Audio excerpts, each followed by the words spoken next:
this is our last live learning session for 2024, and we've had really extraordinary responses to this program over the year, and we thank you all for being such strong supporters of our professional learning network. It's been really amazing.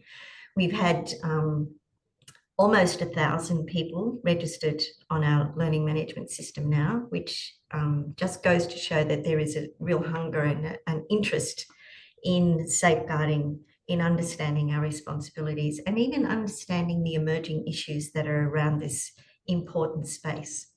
So welcome to you all. If we haven't met before, I'm Ursula Stevens. I'm the CEO of Australian Catholic Safeguarding. And as I say, we've got Kat here today, who is our comms manager at ACSL. And if you have any questions or you need some more support, please reach out to us through the chat and we'll resolve those for you. So as I said, I'm here on Ngunnawal country today and acknowledge the traditional custodians of the land and the lands of where you are today, the various lands that you're all joining from. And for those who are actually joining us from overseas, because we know we have some international guests online with us today. And we honour the First Nations people, their culture, their connection to land and sea and community, and of course pay respects to our elders past, present, and those who are emerging as the young leaders of tomorrow. And for us, it's really important at ACSL to always acknowledge the lifelong trauma of abuse victims and their families and survivors. And we know that the Church failed to protect and believe and respond justly to many victims and survivors of abuse. And we acknowledge that, and we are committed to ensuring that we embed a safeguarding culture across the Church to prevent that ever happening again. So now, having said that, if today's session contains any content that you find confronting, please make sure you look after yourself, prioritise your well-being, step away. You can always come back to this later or revisit the recording. And you'll find some support resources on the ACSL website if you need them, or reach out to us. We're always here to help. But today we have a very special presentation. And I'd like to introduce you to Professor Tim Moore from the Australian Catholic University. So Tim's here today to discuss Bridging the Gap, which is about working with children and young people and vulnerable groups in safeguarding efforts. And since completing the children's safety studies conducted by the Royal Commission into institutional responses to child sexual abuse, Tim has been working with hundreds of children and young people, and of course, and adults as well, to better understand what they need to improve safeguarding. So he will speak to us today about the importance of trustworthy relationships, of shared language, of the skills and confidence and knowledge that adults need, how families and communities can be engaged. And of course, we'll think about the emerging risks as well, and some of the things that are confronting young people today. Hopefully, Tim might talk a little bit about post-COVID environments and the anxiety and stress that young people are experiencing, because we all know that that's a reality. But I'm going to hand over now. Thank you very much, Tim. Welcome to our ACSL live learning session, and over to you. Thank you again. Thanks, Ursula, and hello, everyone. It's lovely to see you all. The joys of presenting on PowerPoint over Zoom is that I can only see a couple of faces at one time, but it really is lovely to have this conversation with you all. I see many familiar faces, and I'm very aware that today what I'd like to do really is to share with you some of my thoughts and experiences, but also to generate a conversation. So hopefully we'll have some time in the middle and later in the session to just sort of share our own experiences and wisdom. But can I also join with Ursula in acknowledging the traditional owners of the lands on which we meet. I'm on beautiful Wurundjeri country today. It's warming up, which is lovely. Can I pay my respects to elders past, present and emerging? And of course, warmly welcome any Aboriginal and Torres Strait Islander people who might be with us today.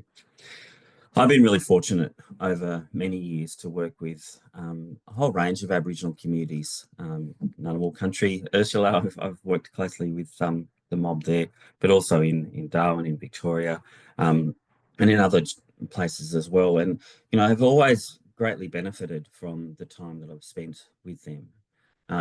In preparing for today, I was reflecting on a project that I worked on many years ago with young people in out-of-home care. So kids have been removed from their families due to, a whole range of issues within their families and communities. We were interested in talking to Aboriginal children and young people about their experiences and what they needed from the system to ensure that they were not only having their needs met, but they still remained connected to culture and community. So maybe a little ambitious, we decided that we take 75 children, Aboriginal children, young people out into the countryside. We did a focus group, Ursula, in Canberra at a local camping site called Birragai. And we had a whole range of different activities for the young people. We opened with a traditional welcome to country. We had dig sessions. There was lots of art and what have you. Actually, as part of that too, we got a group of hip hoppers from Marrickville to come down to Canberra, because there were a lot of kids were sitting around and really not engaging too much. But as soon as we gave them a microphone and put on some beats in the background, we couldn't stop these young people from talking. As a good youth worker or a good ex-youth worker, I started off the session by saying that, their young people's participation was purely voluntary, and if they, didn't feel comfortable or didn't want to stay, that it was totally up to them. I hadn't really thought that through, because we were about an hour and a half away from Canberra, so how we were going to get these kids back, I'm not sure, but we wanted to make it clear to them that they didn't need to be there if they didn't want to. During one of the breaks, a group of 3 big buffy boys came up to me and said, "Oh, Tim, really thank you for inviting us here today, but we don't think we really belong, because we were taken from our families when we were quite young, and we've just lived in white families with white foster carers and been in residential care pretty much with white workers and white peers. So, I don't know that we've really got that much to contribute. So we're kind of thinking that we might leave, if that's cool." As we were talking, I noticed over in the corner, Auntie Agnes Shea, rest in peace. Auntie Agnes was gorgeous, Ngunnawal elder, probably about 5 foot at most. Little woman who had this incredible charisma, but also this incredible gentleness as well. And she walked over and she said, "What's happening?" And the boy said, "We just don't think we should be here. We're not part of the community. We don't really feel like we're Aboriginal, and don't know that we can really contribute much." Auntie Agnes went up to one of the biggest, buffiest boys, who was about 6'4", put her arms up around his neck and said, "Welcome home. It's been too long. For too long we've not been with you, and of course we want you here today because your story is our story." And it was a really powerful moment for the boys, in particular. They burst into tears. I burst into tears. It was, this moment of reclaiming these kids who felt like they didn't belong, that there wasn't a community of people around them who loved them, who cared for them, whose story was their story. And I sort of was reflecting on that, particularly in relation to participation and the conversation that we're having today, because I think sometimes when we talk about children's participation or children's voice, it can be a tick box exercise that we go, ACSL wants us to do this participation, so we'll do that, or the child safe standards suggest that we need to engage kids. But ultimately, Auntie Agnes and others, I think, challenge us to look beyond that and say, how can we use some of these mechanisms to bring kids home and to help them realize that their story is our story? And more importantly for us, how do we create environments where we're learning alongside children and young people, so that the story that we're sharing in regards to our safeguarding journey is very much centered on what they want and what they need. As Ursula said, I was really fortunate to be involved in some research for the Royal Commission into Institutional Responses to Child Sexual Abuse. Some of you may have seen it, where we really wanted to understand from kids' perspectives what safety means to them and why, what we as adults and organisations need to do to help kids keep kids safe. A lot of the children and young people felt that participation was really important because for many kids, the world was something that was unsafe. Well, that's how you feel anyway. So if you're going to make it safe, you've got to make them feel okay as kids. You have to ask kids what worries them and fix them. Adults think they know what kids need to be safe, but I don't think that they do. They base it on what they remember from when they were kids, and the world is different now. So they need to talk to kids and find out what it means to them. So we want to have processes that bring kids in. We also want to create environments where children can not only have their say, but also to learn and to build their confidence in adults and organisations. As we'll see a little bit later, in some of the work that we've done with children and young people, they've often expressed a lack of confidence in adults and a lack of confidence in organisations' ability to keep them safe and to respond when they've been harmed.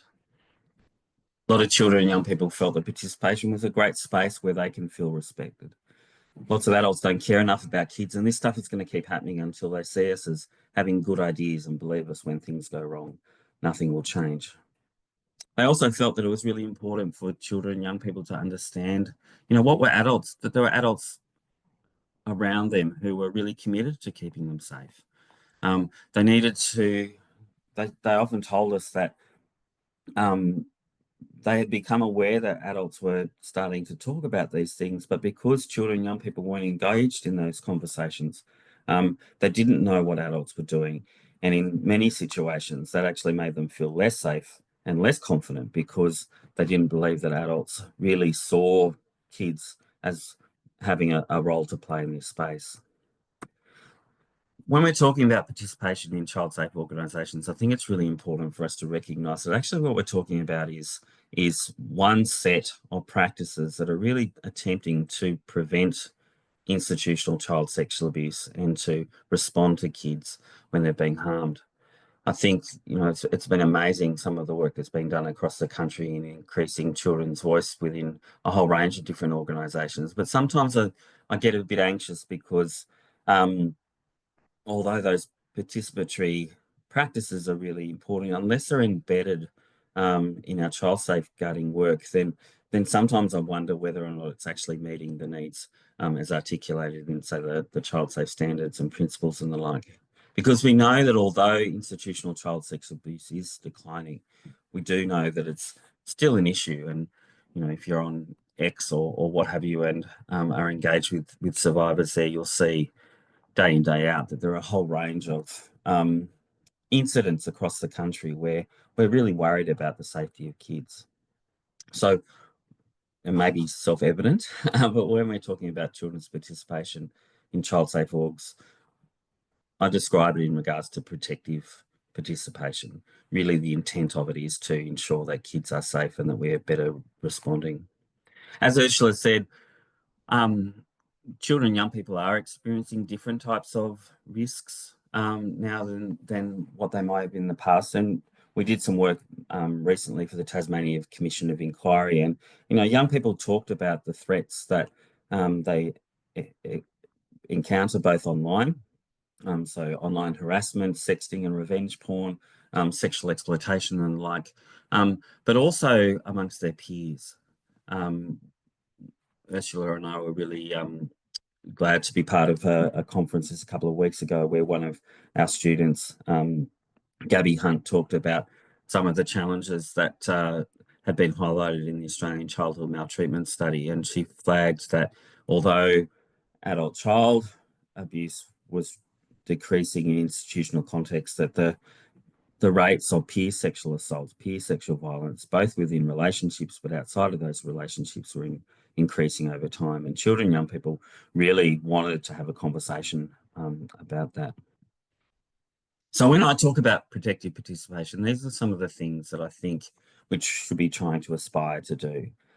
Children and young people tell us that they find it most protective when it gives them opportunities to learn, when there's opportunities to sit down with a trusted adult who is able to talk with them about their worries and concerns and give them strategies to deal with things when they're unsafe. Children and young people talked about the need to build alliances. And I use the word alliance rather than relationship because one group of young people in Tasmania said, you know, adults need to realise that child sexual abuse is an issue that affects us, and adults need to be supporting us to be at the front and driving change rather than requiring adults to take that on. In saying that, in the same breath, young people said that it's never should never be the responsibility of children and young people to protect themselves, but that they really wanted to have these allyships with adults and organisations that were really committed to keeping them safe. Participation is protective too when it improves children and young people's confidence, empowers them to build their skills and knowledge. And I'm going to talk about this a little bit more later, where it helps to transform cultures that empower children and reduce their vulnerability. When we're thinking about participation, there's a whole number of ways that children can be involved, both as individuals and as groups of children. When we're thinking about prevention and early identification, generally we're talking about, you know, how do we ensure that kids who are unsafe, who are worried, who've experienced these things, are empowered to reach out to a trusted adult. And to do that, it's about raising their awareness about adults being proactive and about kids being empowered to talk about the things that they need to. Protective participation is about group work as well. We know that a lot of the participatory efforts that have been engaged over the last 10 years since the start of the Commission really has focused on advisory groups and group sessions and what have you. And young people can play a really important part in that. But I think it's really valuable for us to recognise that it's a kind of two-tier approach, that we need to look at how we support individual kids while also engaging groups of children and young people in collective action. Today, I'm going to talk in the first part about some of the things that we've learned about how we support groups of children and young people, which is often an area that lots of adults feel a bit uncomfortable about or don't have as much confidence in doing. But also I wanted to talk, drawing heavily from the work that we did in Tasmania around early identification and concern raising. How do we involve individual children, or actually how do we empower individual children to be able to raise their concerns with us? So people may have come across a whole range of different models of participation. I love this model that was developed by Laura Lundy from the UK. Laura's, I just noticed yesterday, has been invited by Anne Hollins to participate in a webinar that Anne's hosting around the United Nations Convention on the Rights of the Child. But Laura's worked with kids across a whole range of different communities, and says that really when we're thinking about participation, there's two key goals. It's about giving kids, children, young people a voice, but just as importantly, it's about us acting on what children and young people say. So Laura talks about some of the things that we can do in creating safe spaces where kids feel comfortable to engage in a discussion, a dialogue where they talk and adults listen, but also adults talk and kids listen. She talks about the importance of voice. How do we create structures so that young people can form a view and express that view? But she says that most importantly, and I really want to make this clear, that in addition to that, we need to think about who's listening to children and young people, and how do we ensure that what they tell us is something that we act upon. So audience, to whom these conversations are had and influence, how does it actually make change? So I'm going to talk you through Lundy's model and give you some examples of things that we've done with children and young people that have helped us, I suppose, understand this better, and things that you might do yourselves within your child safe organisations. So the first thing is about creating safe spaces. When we talk about safe spaces, we're not just talking about physical environments, which is really important. We have to make sure that our spaces are welcoming and free of distractions and hazards and things like that. But at the same time, it's really about creating emotional safety. How do we build trust in these environments? How do we as adults both encourage and empower young people to have their say, but also create the environment through which it's safe for them to do so. We need to think about who's in the room, who is being given opportunities to have a voice, and whether or not we need to change our approach so that younger children or children with disabilities or the um, are able to participate in a safe and meaningful kind of way. When thinking about safe spaces, I think we do need to be mindful that in lots of ways, the type of participation we're talking about is somewhat, in some ways, countercultural. Children are raised, or children hear from a very early age that adults don't necessarily value kids' voices, that adults sometimes put their needs or the needs of organisations above the needs of children. Children tell us that they feel that sometimes adults don't listen because adults aren't responsible to kids. Why would adults listen to kids? There's too much at stake for them to take a child's side, and there's no responsibility for them. Like, what's going to happen if a child is let down? Probably nothing. Kids also feel that at a societal level that adults don't value children and young people's views, and will often enact policies and practices that are somewhat antithetical, both to what children and young people want, but also what's going to be most helpful in keeping them safe. Before you all joined, Ursula and I were talking briefly about the discussions around social media and the social media banning. Young people across a whole range of different areas have said, look, it's really important that we keep kids safe online, but the way that you're doing this isn't going to work for us. We're going to find ways around the system, but also for the kids who are so isolated already. Social media is a place where they can explore their identities. It's a space where they can find other people who are similar to themselves. Where young people, in Tasmania, a group of young people said, things were happening in the out-of-home care placement that they were having, and they reached out to Facebook to get advice on what they should do.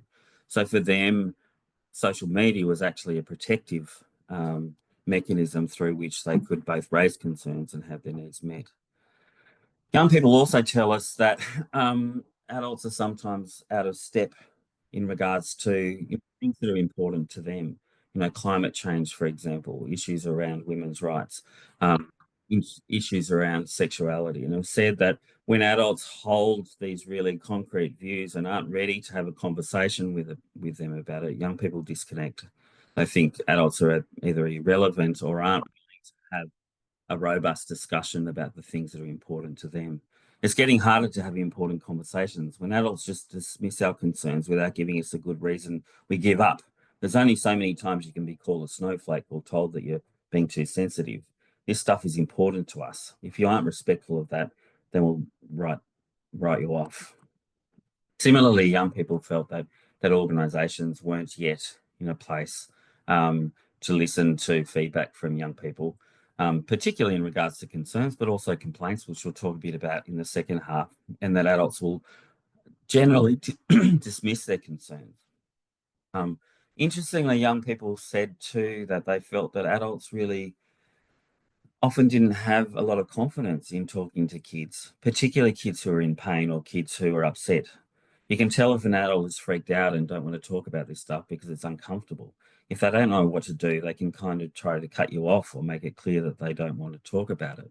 But even if it's uncomfortable, we need them to do it. So these are all sort of things that children and young people have seen around them, and things that they see as significant barriers to creating spaces within which children and young people can really have that dialogue with adults and enter in that allyship that they really want.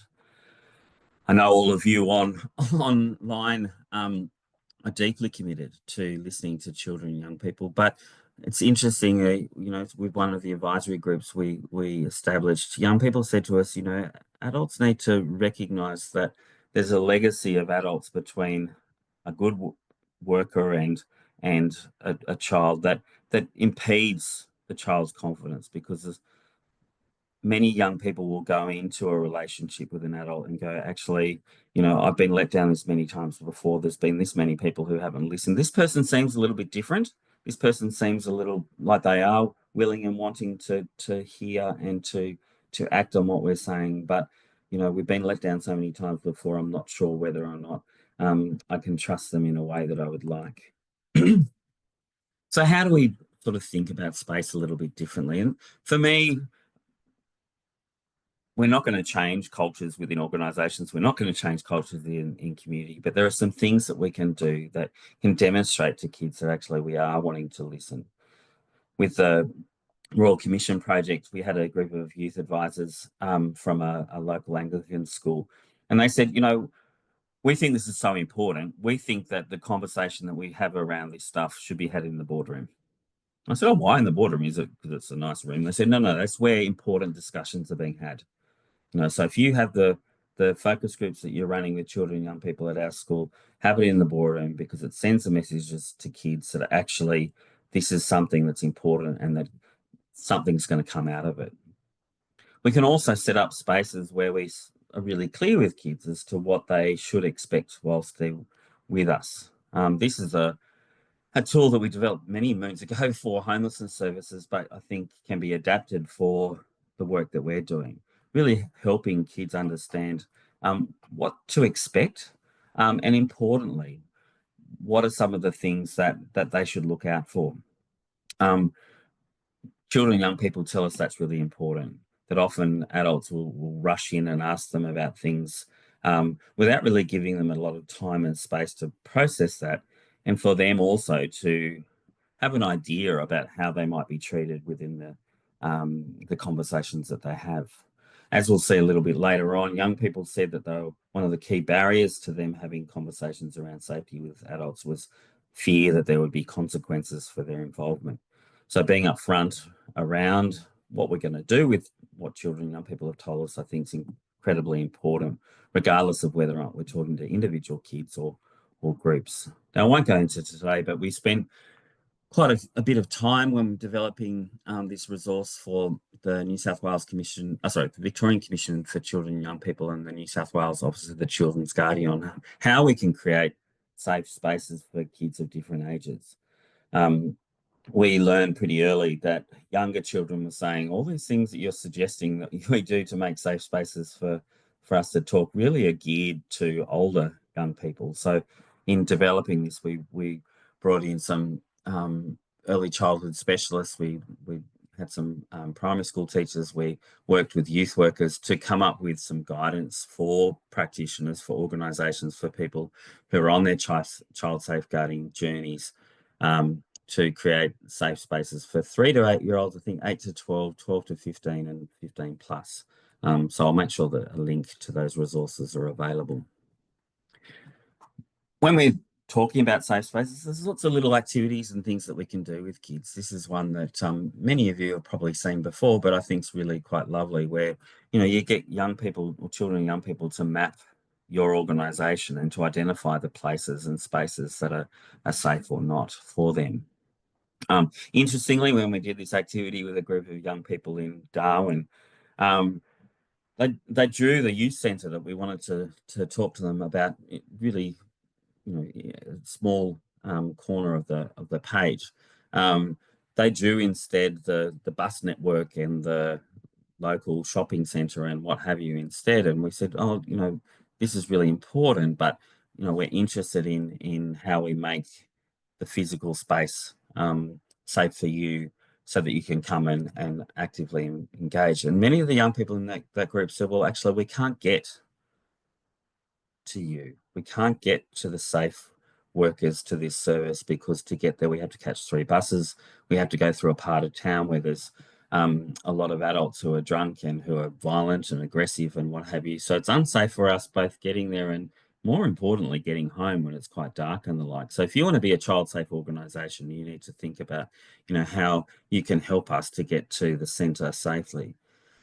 So for them, a child safe organisation was not only an organisation that was doing good things on the ground, but really thinking about what the child's experience is in accessing and being able to really actively participate in all the wonderful things that the youth centre was doing.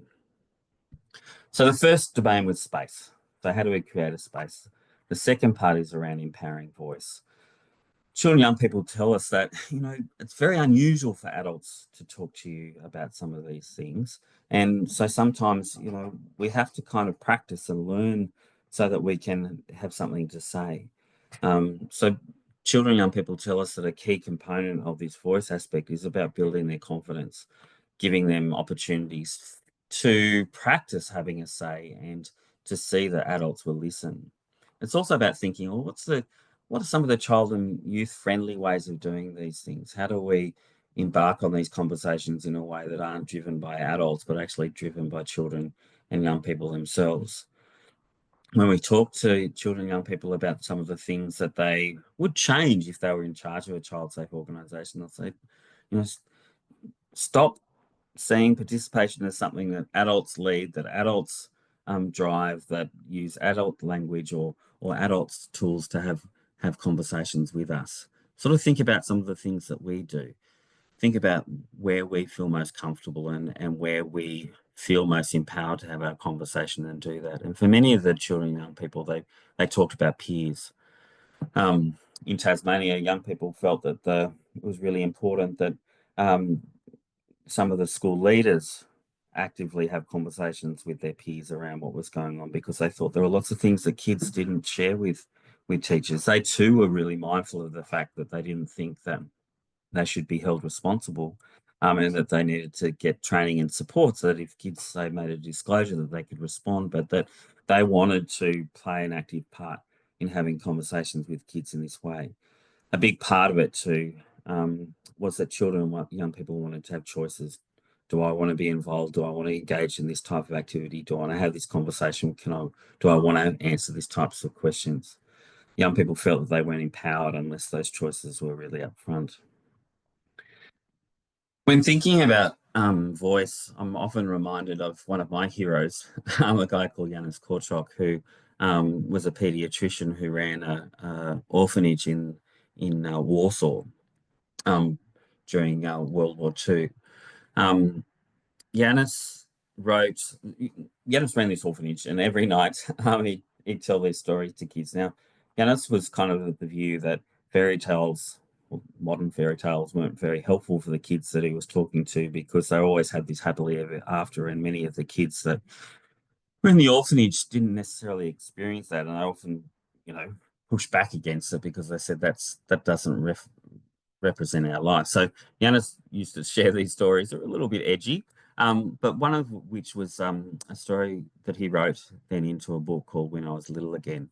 And in that book, Janis talks about a school teacher who's having a crappy day and feels like he's overworked and doing too much, and that the principal's on his back and the kids are rat bags and what have you. And he prays that night to the blue fairy that he could be a kid again, and wakes up the next morning and he's a child with an adult's brain, and but also shaped by the experience of being a child.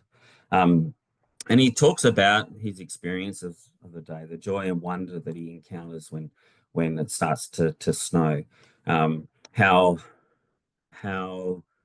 disempowering and how confronting it was, though, when he wanted to spend more time out in the snow, and his teacher intervened and was quite harsh with him and teased him for being so childlike and so childish, and that huge experience of being overwhelmed by that as a result.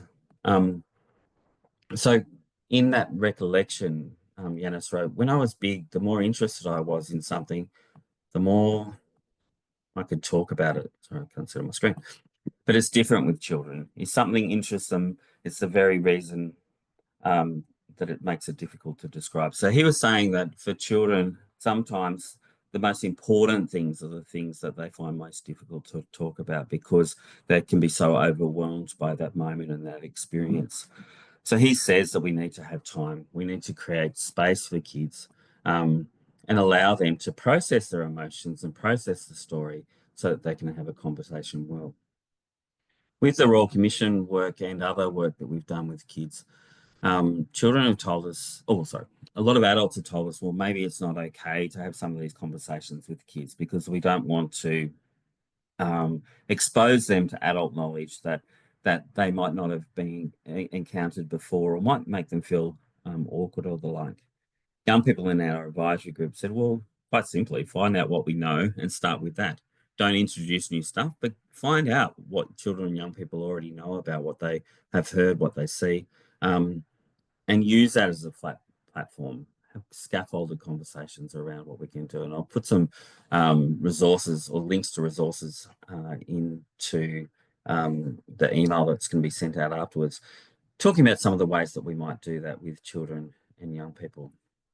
Again, we've got some guidance on how we can promote voice for different groups of children and young people. But basically, it's about going, what do we need to do to help young people to form a view and to be able to articulate that in child-friendly kinds of ways?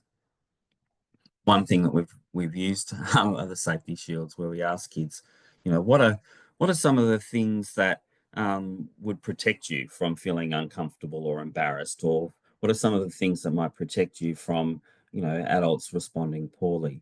This is a safety shield in regards to creating a child safe space, but you can change those questions quite easily for kids.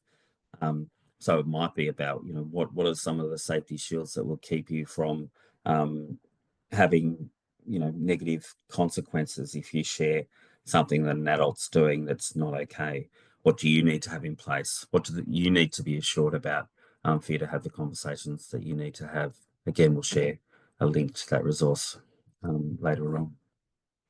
I'm going to push through because I'm mindful of time and talk about the second domain of Lundy's work, which is around audience and influence. She says that, the Convention of the Rights of the Child is really clear.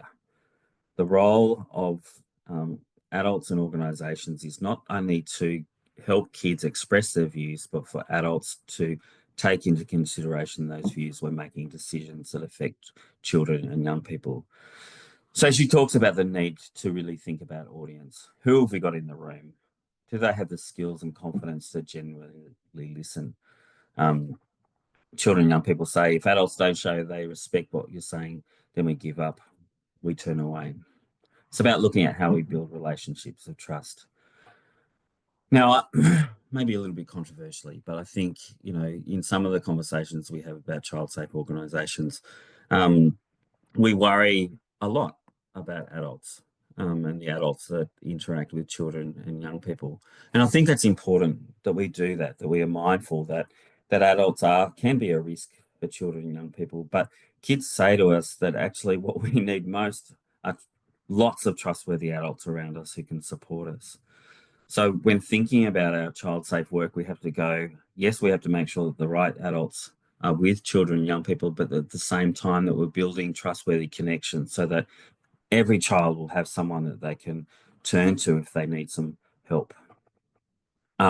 Most importantly, kids said that what they want and need from adults most is adults who are able to respond, who don't turn away, who don't go, this conversation's too hard, who don't freak out too much.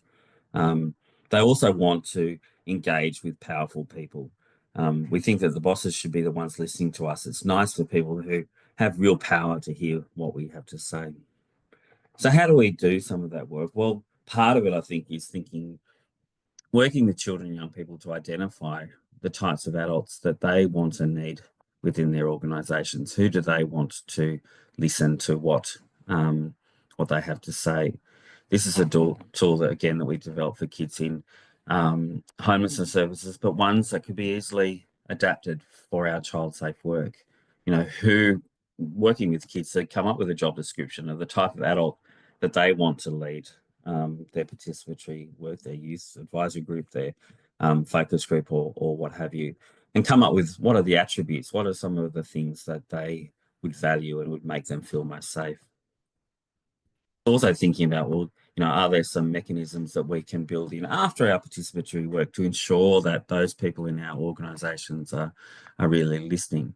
It's wonderful that Ursula's here today, but I imagine that Ursula's diary is jam-packed. as are many CEOs and leaders of organisations. Young people have said, okay, maybe they can't be involved in that whole 3-hour session that we're doing on child safety, but maybe we could do a 15-minute grab for them. Or maybe we could, on our phones, do a clip that we wanted to send to the CEO, and for the CEO to send a clip back to say, this is what we've heard. Forums where young people can talk directly to those people who are going to influence change, I think can be really valuable. The last part, which I think is most important, is around influence.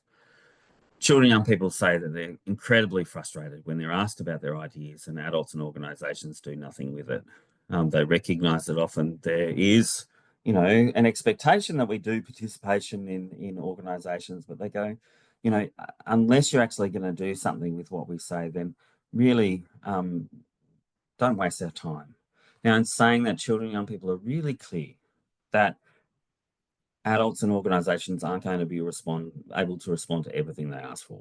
They're really aware of it, but they want to have the conversation. And if some of the things that they think are really important, some of the things that they're really passionate about, the adults feed back to them as to how what they've shared is influencing what we're doing in the day today.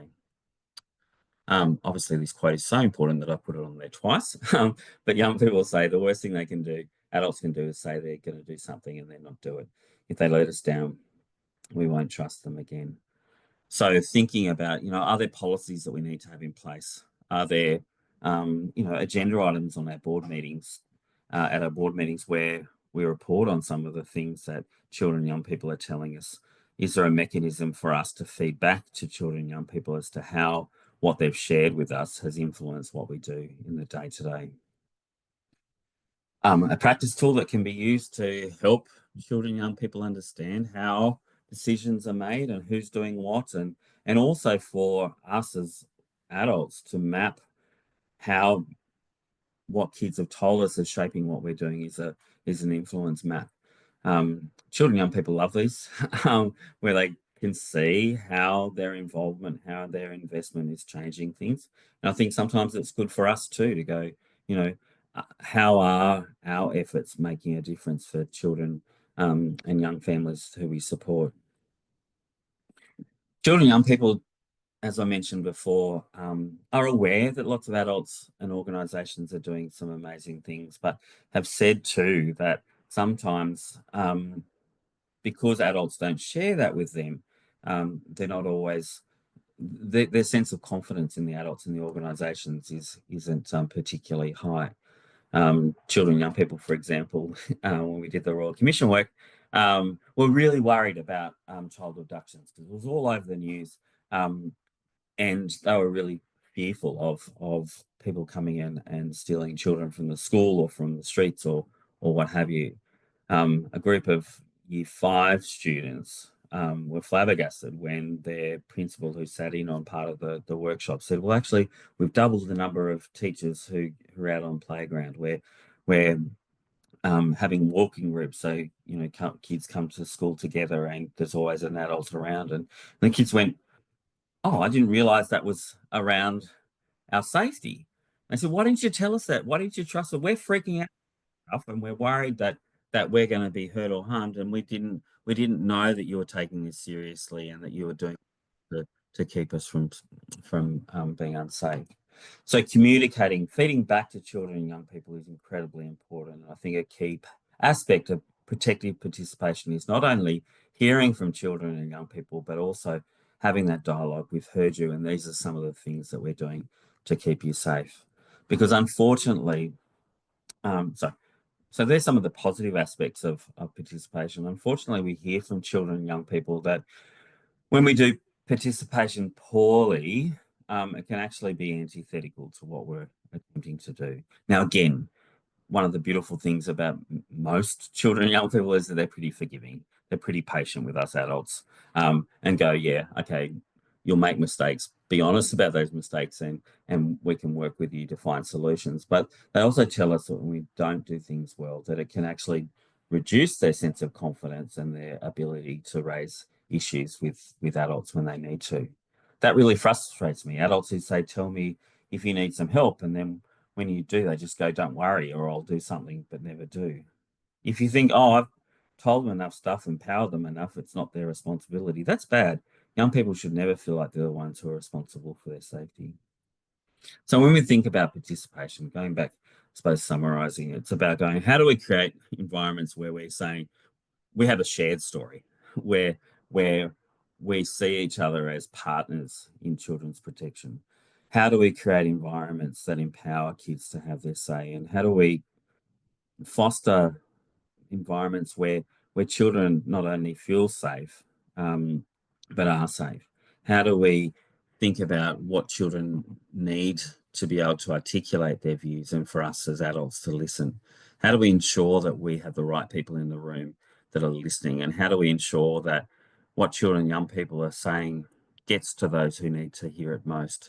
And then how, as we as adults and organisations, really ensuring that we're committed to and demonstrating this commitment to listening and acting on what children and young people say.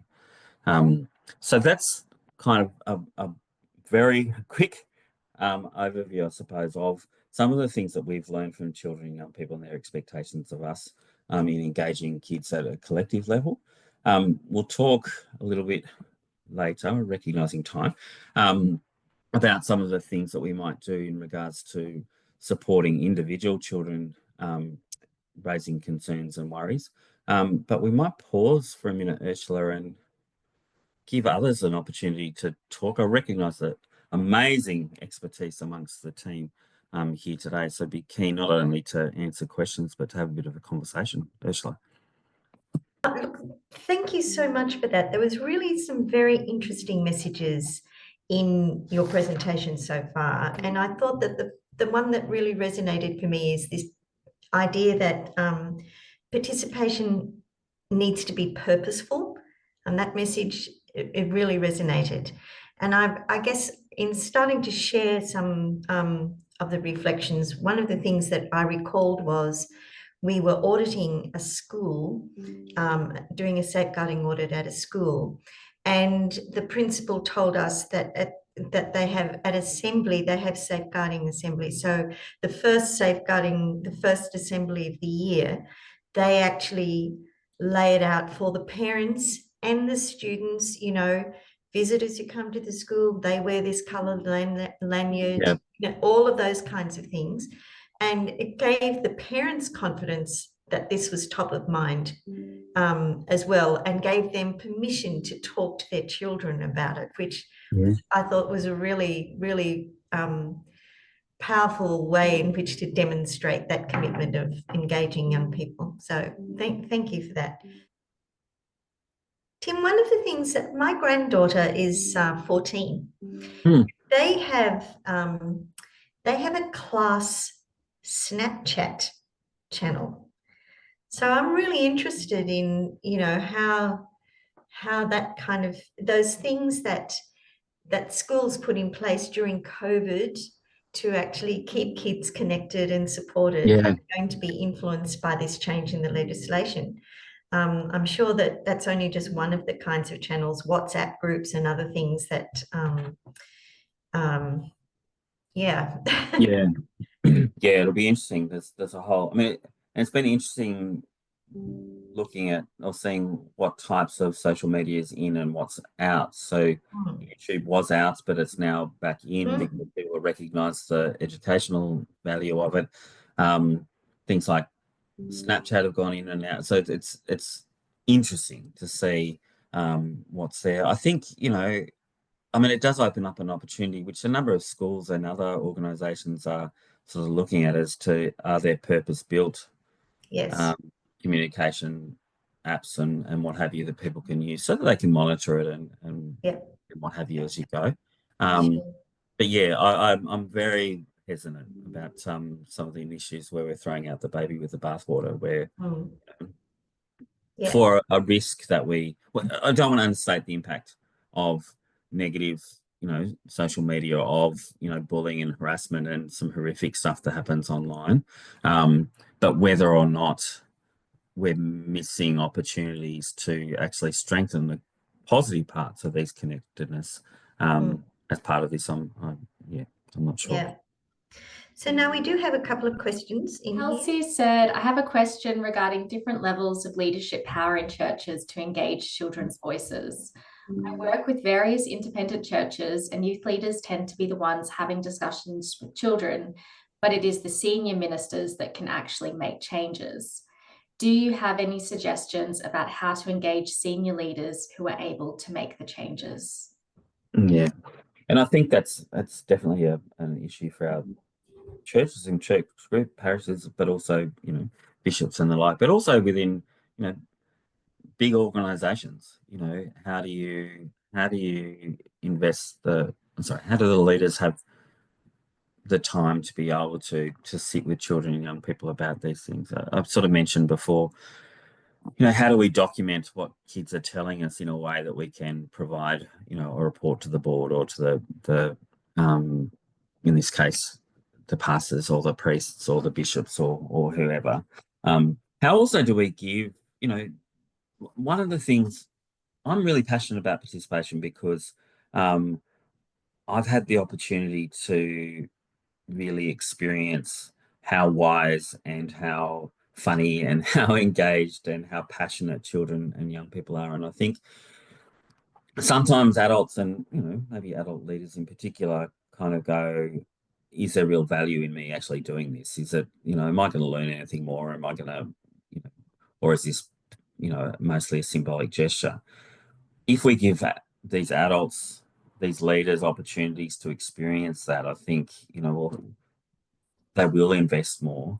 They'll also, I think, learn and listen to others, so Ursula's and CEOs or other bishops who have done this work and sat with children and young people and went, actually, this is really important, or actually I learned a lot, or actually I recognize that there's some things that we need to do better. They can be champions of that work.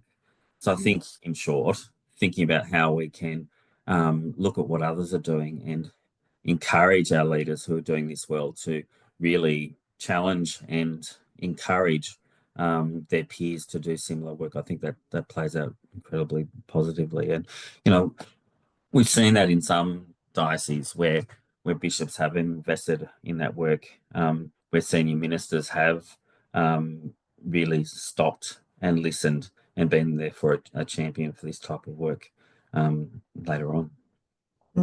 But yes, I mean, I won't get on a soapbox around how religious organisations can sometimes be quite slow in moving.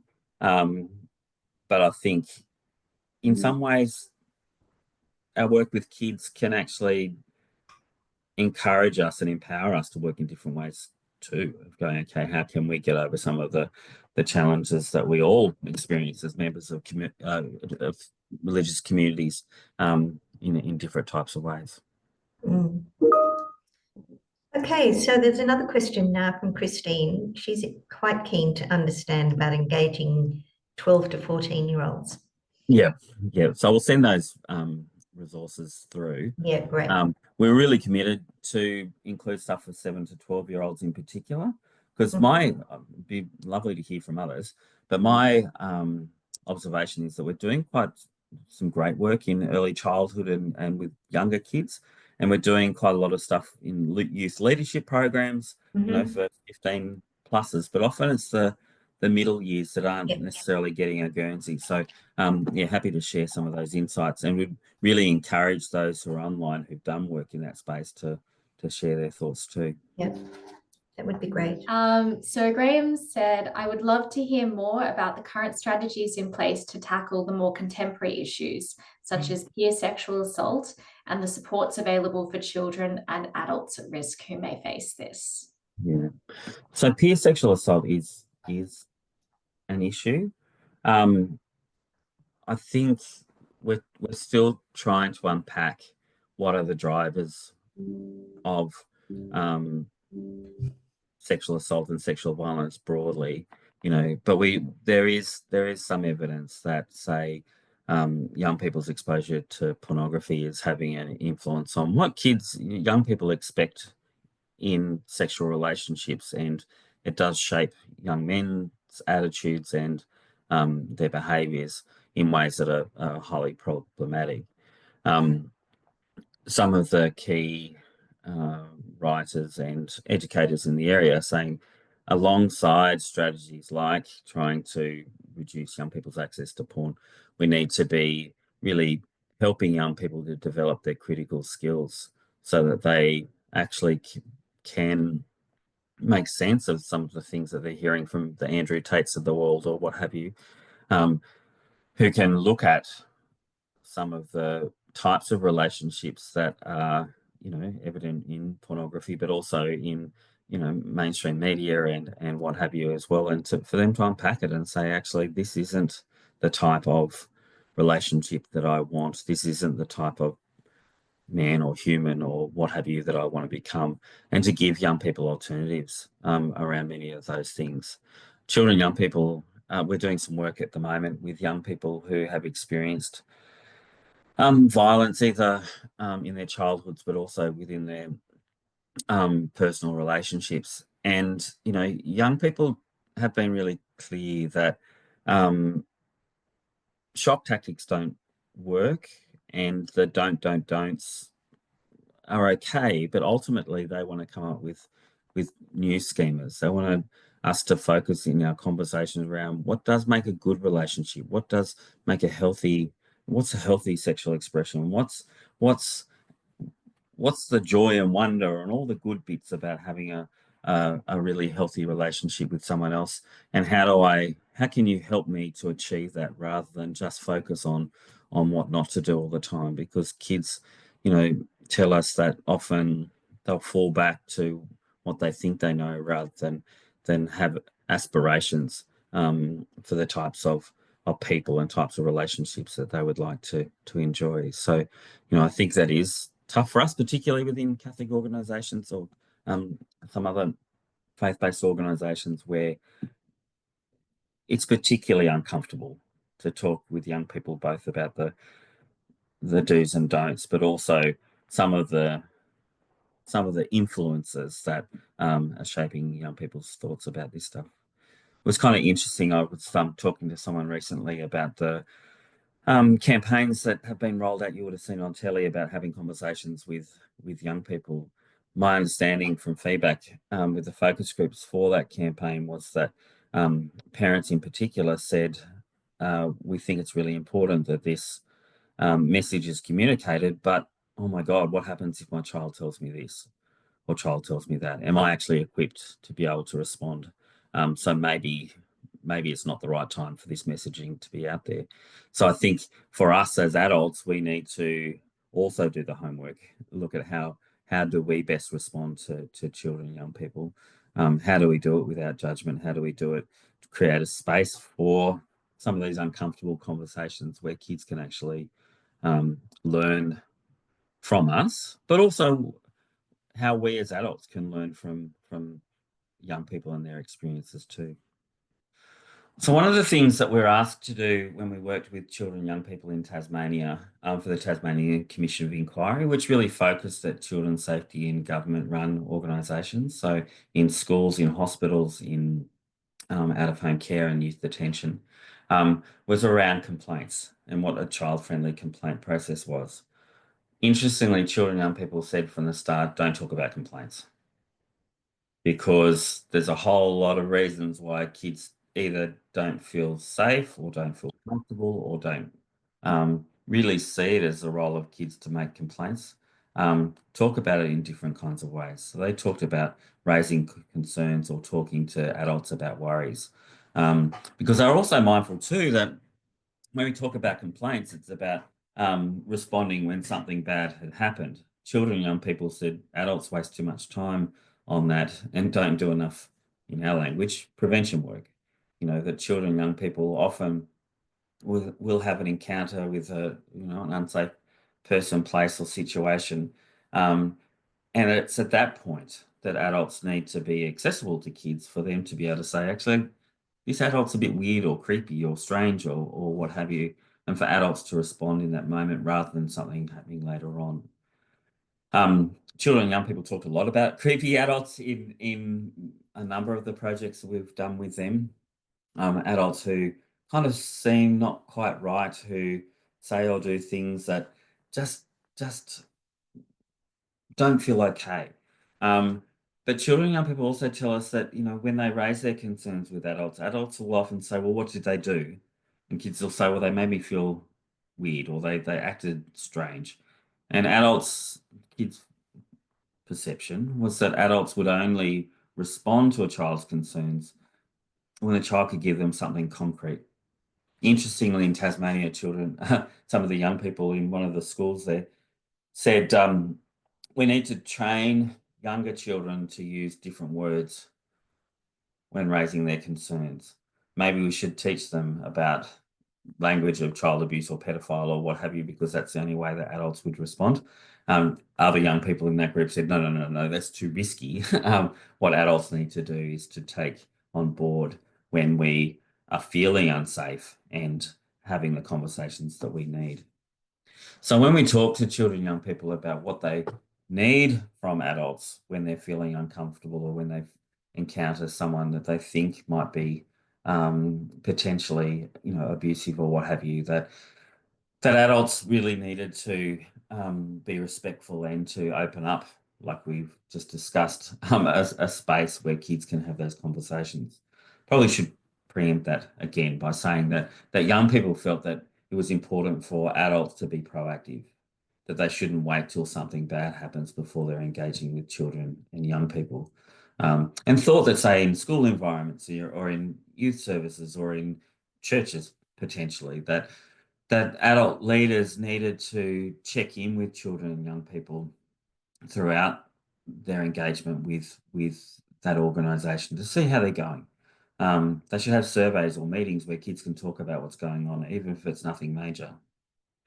Interestingly, children and young people, when with the Royal Commission work and the TAS Commission work, young people would often talk about bullying as being one of the key issues that they encountered. And there was often a bit of debate amongst groups as to whether or not the Royal Commission or the TAS Commission should actually talk about bullying, because they said, well, it's not sexual and it's not really child abuse. So, does that fit? But I remember one young woman in particular stood up and said, actually, adults need to take bullying seriously and need to be doing things really visibly, because children will watch to see how adults take on board things that children think are really important. And if they dismiss them or fail to respond to them, then they're not going to go to them with bigger issues or concerns. So children and young people said that adults, to create environments where kids can raise concerns and make complaints or what have you, have to have demonstrated to kids that they are willing to listen and the adults will act on some of the things that children and young people say.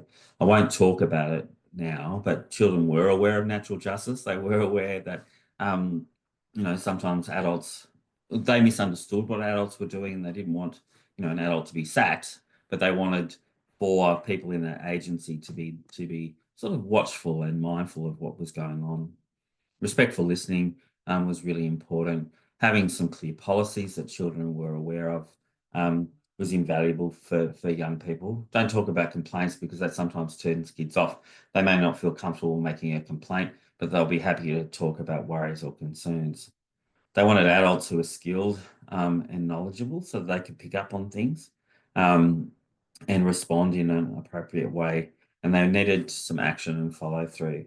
Children and young people, particularly those who are more, say, institutionalised, kids who are more reliant on organisations. So in the Tasmanian context, those in hospital, in mental health wards, in disability services, in out-of-home care, and at the Ashley Youth Detention Centre said, don't ask us to raise a concern or make a complaint until you've sorted your stuff out, because it's unsafe for us to do that. So children and young people are really mindful of the consequences and are really quite anxious in many cases of raising concerns with adults if they don't know what's going to happen as a result. This is the findings from a survey that we did many moons ago, but that my colleagues, Daryl Higgins and Douglas Russell, have been administering since the Royal Commission, where we asked, we gave young people a series of vignettes where adults and their peers were doing things that weren't necessarily abusive, but that might be preemptive, so grooming type behaviours, for example. And we asked them in those situations, what is it they want and need most? And as you can see, many of the young people felt that the things that were most important, that were the adults notice their peers or young people's unsafe behaviours and step in, that they needed an adult that they trusted, that they were able to talk to, and for the adult to believe them when they raised their concerns.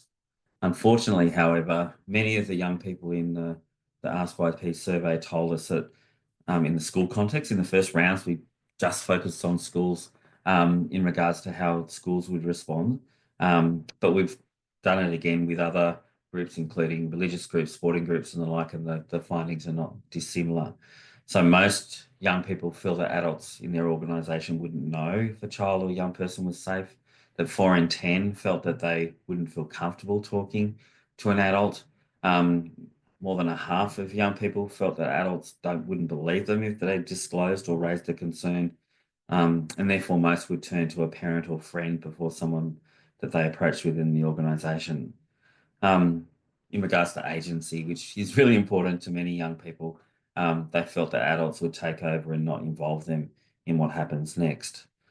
So we as organisations need to go, if we're going to have a child-safe complaints system, we need to look at what sort of language is going to work for kids, but also how do we dispel some of these concerns that kids have, that adults won't listen, that adults won't respond well, that there'll be consequences for them. Because until we do that, children and young people aren't going to seek us out and to talk to us about the things that worry them. So again, some of the concerns that they had were about those fears of being dismissed.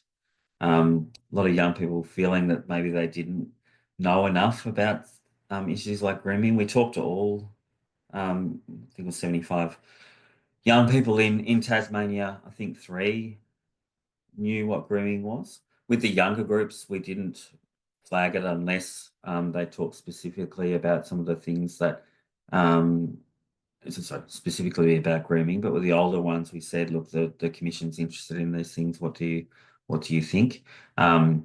They reported that often they had very poor understanding of what grooming might be, and were really quite clear that they wanted and needed to have conversations with adults around that. For those young people, particularly those most entrenched in systems, so again, hospitals, wards, out-of-home care and youth detention, most said that they didn't have anyone to whom they could engage. So the young kids and children, young people in schools could often talk to their parents, but we've got many young people across the system who don't have anyone. I've had so many workers come and go. By the time you trust someone, they're gone. So I think when we're looking at some of our safeguarding efforts, we need to tailor them to those who need that support most. I didn't flag it earlier on, but one of the worries that I have about some of the ways that child safe organisations are being implemented is that we, set up youth advisory councils or what have you. But often the young people in those groups are those that are really articulate, those that are really connected, those who feel pretty confident. Where we know that those young people who are most likely to experience institutional child sexual abuse and other forms of maltreatment are those that don't have a lot of connections, that aren't confident, that might have mental health issues or disability, who don't, go to school, who don't engage with lots of adults. They're the ones. If participation is about protecting kids, then we have to make sure that those kids who are participating, the ones who are benefiting from that participation, are the ones that need it as much as their peers. So I think, it's a challenge for all of us. How do we ensure that the kids who are most voiceless are having opportunities to have their say? So in regards to concern raising, I'll wrap it up now, and I apologise for the size. But some of the things that children and young people felt was important was about providing education to them, providing age-appropriate education about safety risks, including grooming and online exploitation.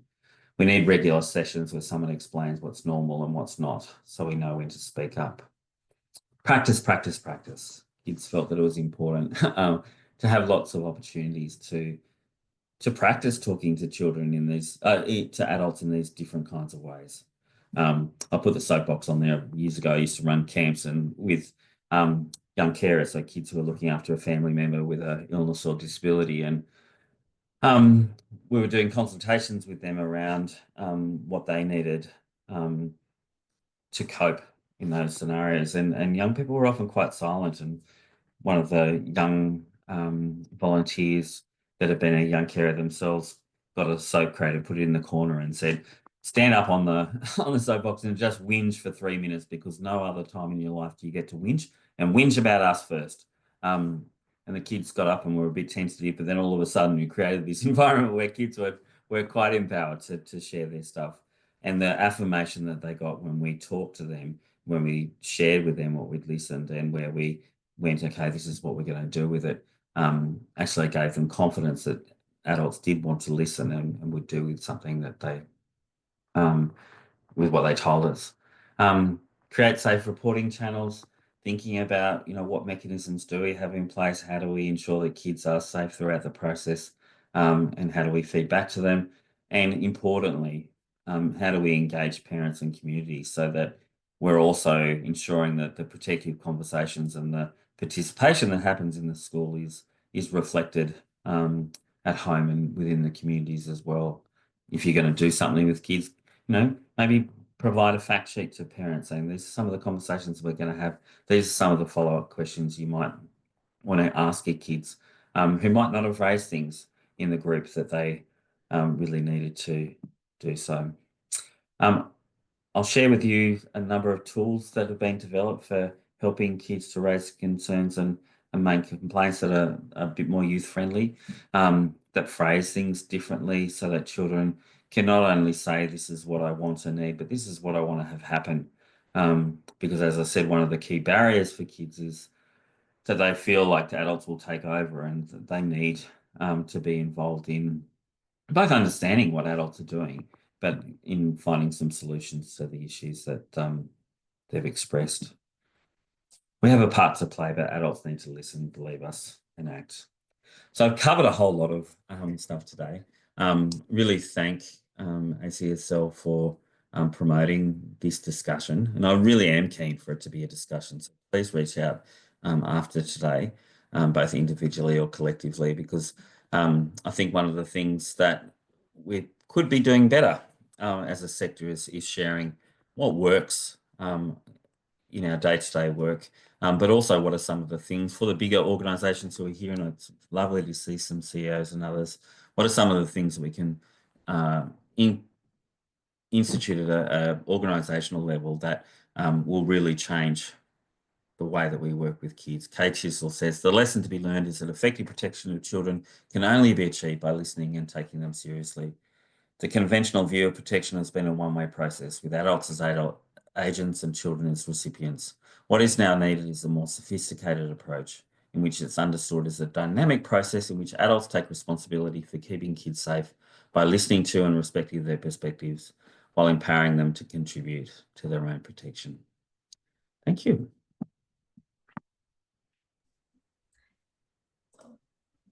Thank you so much, Tim. I think we've still got around 8 minutes left of our scheduled time. So if people do have any questions, please do put them in the chat, and this would be a great opportunity to get expert advice from Tim. We're all learners, but yes.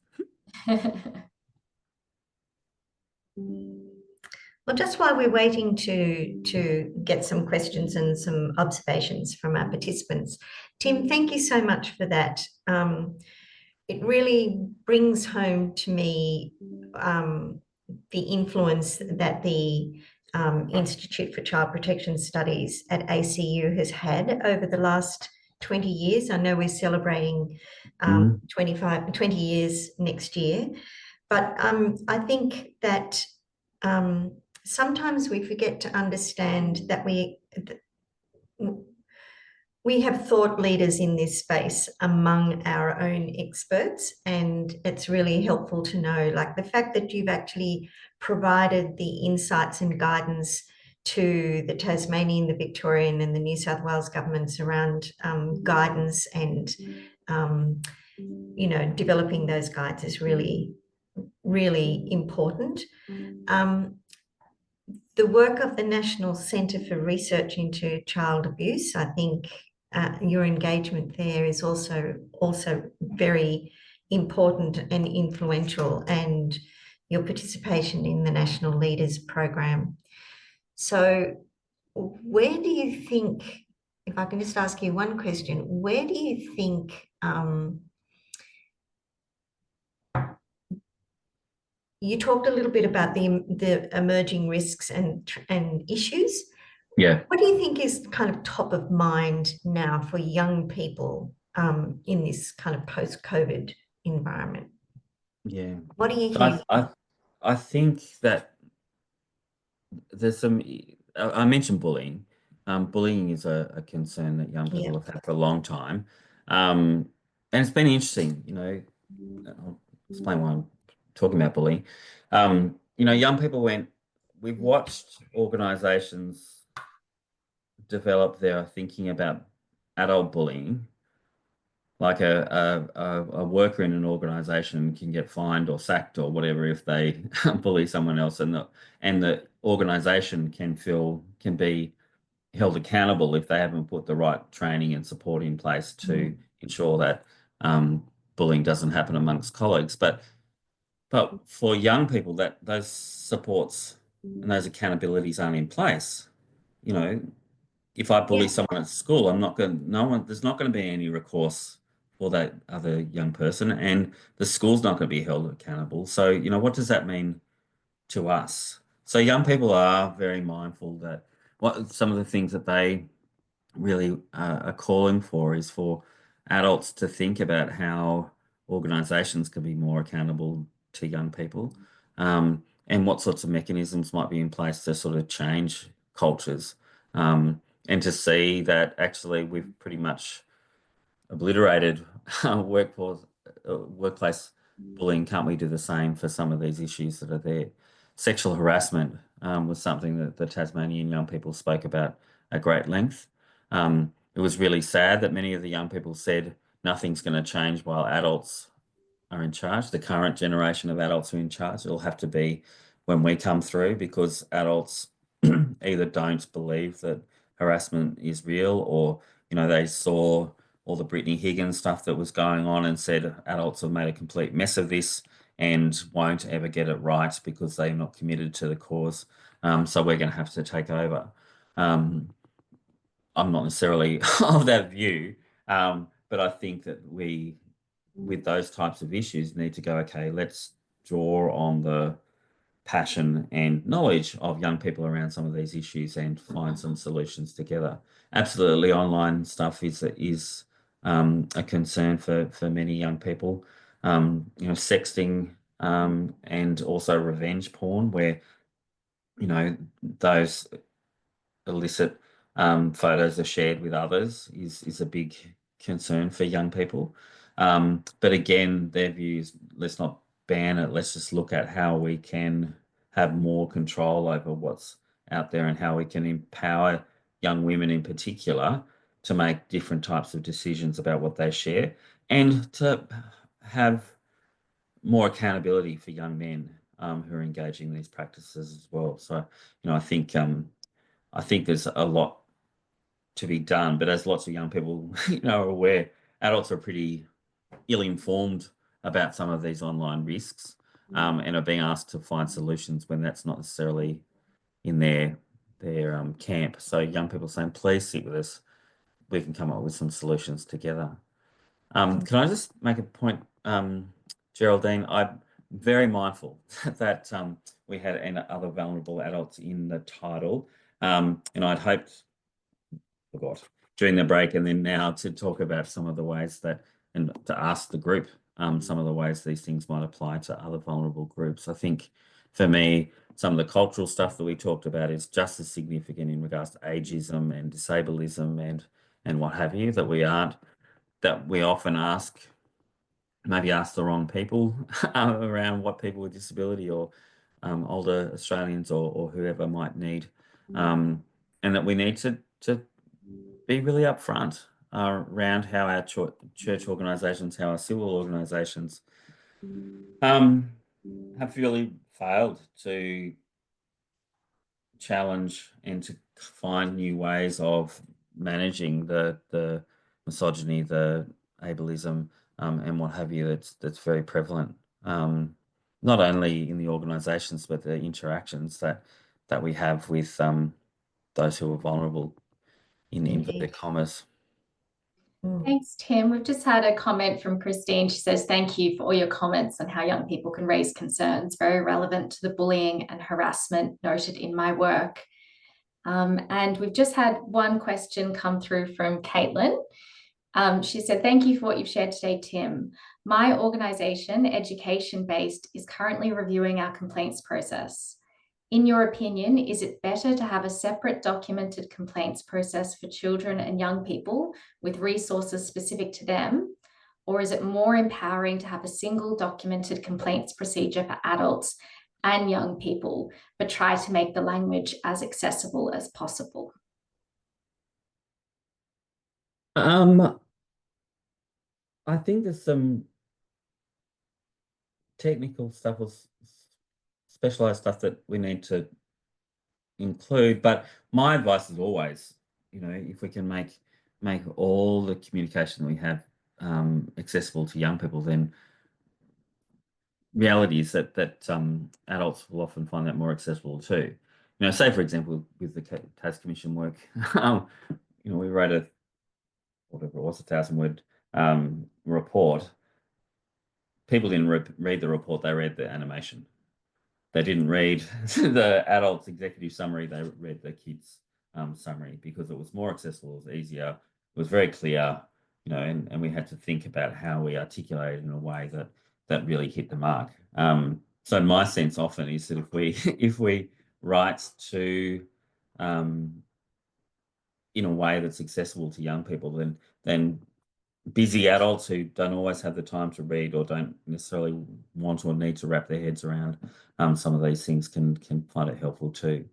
But in regards to complaints, I do think there are some things that we do need to specify that might be hard to write in regards to a child-friendly version for 7-year-olds. But at the same time, having a really clear and basic process would be really helpful, Caitlin. And I think some schools and other organisations are doing really well in that case. Again, I'll stress the importance of language, that if we're wanting it to be a preventative thing, that it's about raising concerns, because lots of young people see complaints as being something that's done after the fact. Also, complaints is something that's driven by adults using adult tools and an adult process, which isn't necessarily what young people want and need in that situation. Thank you. Thank you very much, Tim.